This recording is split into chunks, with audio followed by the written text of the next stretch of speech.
போலி மருத்துவர் அளித்த சிகிச்சையால் உயிரிழந்த பெண்ணின் உடலை வருவாய்த்துறை முன்னிலையில் மருத்துவர்கள் தோண்டி எடுத்து பிரேத பரிசோதனை செய்தனர். வேலூர் மாவட்டம் குடியாத்தம் அடுத்த பிச்சனூர்பேட்டையைச் சேர்ந்தவர் பிரியங்கா. திருமணமாகி 2 குழந்தைகளுக்கு தாயான இவர் காய்ச்சல் மற்றும் மூச்சு திணறல் ஏற்பட்டு அதே பகுதியில் உள்ள பிரியா என்பவரிடம் சிகிச்சைக்கு சென்றிருக்கிறார். இதில் கடந்த 19ஆம் தேதி சிகிச்சை பலனின்றி பிரியங்கா உயிரிழந்தது குறிப்பிடத்தக்கது.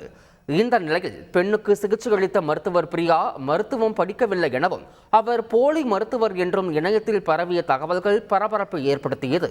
இதன் அடிப்படையில் பிரியா நடத்தி வந்த கிளினிக்கில் சுகாதாரத்துறையினர் மற்றும் காவல்துறையினர் சோதனை செய்தனர். சோதனையில் நர்சிங் டிப்ளமோ படிப்பை பாதியிலேயே நிறுத்திய பிரியா ஆங்கில மருத்துவம் பார்த்து வந்தது தெரிய வந்தது. இதனைத் தொடர்ந்து போலி டாக்டர் பிரியாவை கைது செய்த போலீசார் அவரை நீதிமன்றத்தில் ஆஜர்படுத்தி சிறையில் அடைத்தனர்.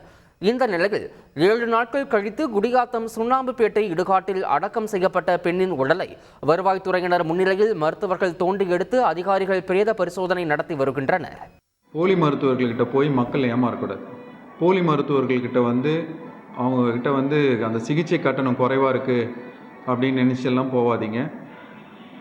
நம்மளோட அரசு மருத்துவமனையில் எல்லாமே இலவசமாக கொடுக்குறோம். ஸோ போலி மருத்துவர்கள் கொடுக்குற ட்ரீட்மெண்ட்டு சிகிச்சை தரமாக இருக்காது. அவங்க அந்த நோயோட அறிகுறிகளுக்கு தான் ட்ரீட்மெண்ட் கொடுப்பாங்க. ஆனால் அந்த நோயை கண்டுபிடிச்சி அதுக்கு ட்ரீட்மெண்ட் கொடுக்குற ஒரே ஒரு இது பட்டம் படித்து எம்பிபிஎஸ் எம்டி எல்லா ஸ்பெஷலிஸ்ட் இருக்காங்க. குழந்தைங்க டாக்டர் இருக்காங்க. எல்லாத்துக்குமே தனித்தனி ஸ்பெஷலிஸ்ட் இருக்காங்க. ஸோ நீங்கள் படித்த டாக்டர்கிட்ட தான் கண்டிப்பாக போய் சிகிச்சை அளிக்கணும். போலி டாக்டர்கிட்ட போய் ஏமாறாதீங்க. செய்திகளை உடனுக்குடன் தெரிந்து கொள்ள உடனே சப்ஸ்கிரைப் பண்ணுங்க.